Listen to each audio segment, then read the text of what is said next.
आज बाप दादा बच्चों की विशेषताओं को देख रहे थे। हर एक की बच्चे की विशेषता अपनी अपनी है। कोई बाप की और सर्व ब्राह्मण आत्माओं की विशेषताओं को जान स्वयं में सर्व विशेषताएं धारण कर श्रेष्ठ अर्थात विशेष आत्मा बन गए हैं। कैसे बन गए श्रेष्ठ और विशेष आत्मा?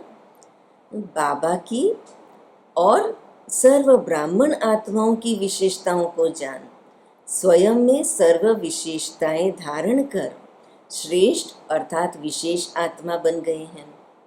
और कोई विशेषताओं को जान और देखकर खुश होते हैं, लेकिन अपने में सर्व विशेषताएं धारण करने की हिम्मत नहीं है। और तीसरे प्रकार के कोई हर आत्मा में या ब्राह्मण परिवार में विशेषता होते हुए भी विशेषता के महत्व से नहीं देखते, एक दो को साधारण रूप से देखते हैं। विशेषता देखने व जानने का अभ्यास ही नहीं है। वह गुण ग्राहक बुद्धि अर्थात गुण ग्रहण करने की बुद्धि न होने के कारण विशेषता अर्थात गुण को जान भी नहीं सकते। हर एक ब्राह्मण आत्मा में कोई न कोई विशेषता अवश्य भरी हुई है, चाहे 16,000 का लास्ट दाना भी हो, लेकिन उसमें भी कोई न कोई विशेषता है। इसलिए ही बाप की नजर उस आत्मा के ऊपर पड़ती है। भगवान की नजर पड़ जाए, वह भगवान अपना बनावे तो जरूर विशेषता समाई हुई है ना। इसीलिए ही वह आत्मा ब्राह्मणों की लिस्ट में आई है। लेकिन सदा हर एक की विशेषता को देखने और जानने में नंबरवार बन जाते हैं।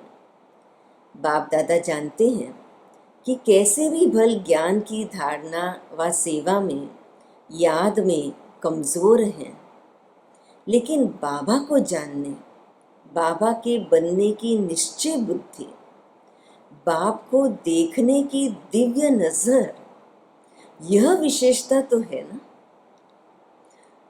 जो आजकल के नामी ग्रामी विद्वान भी नहीं जान सकते, पहचान सकते। नामी ग्रामी विद्वान भी नहीं जान सकते, नहीं पहचान सकते, लेकिन उन आत्माओं ने जान लिया।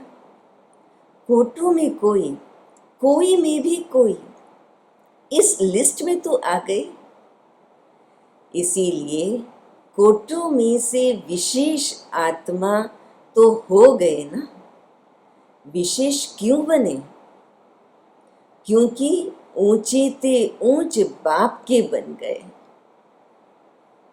ऊंचे ते ऊंच बाप की नजर उन पर पड़ गई। उन्होंने उनको चुनकर अपना बना लिया, इसलिए विशेष बन गए। सभी आत्माओं में ब्राह्मण आत्माएं विशेष है। दुनिया की जितनी भी आत्माएं हैं, सर्व आत्माओं में विशेष कौन? ब्राह्मण आत्माएं। वैसे कहते हैं ना कि सर्व योनियों में मनुष्य योनि सर्वश्रेष्ठ है।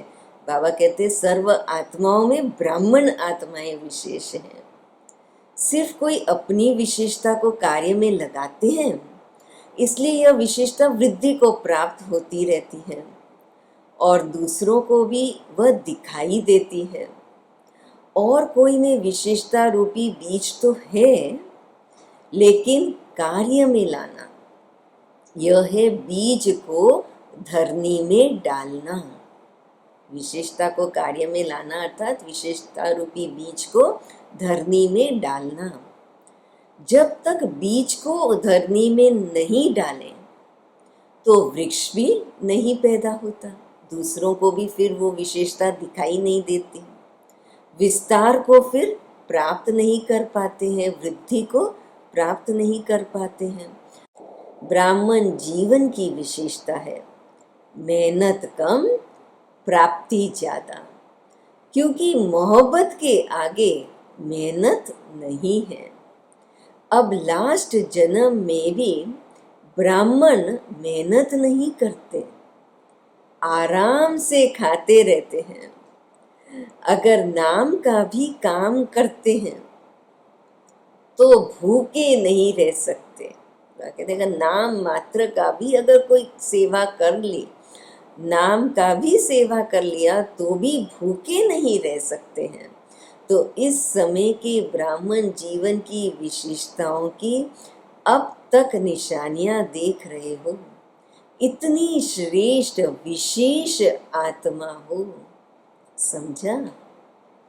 वर्तमान समय पूज्य तो भविष्य के भी पूज्य, इसको ही विशेष आत्माएं नंबर 1 कहते हैं।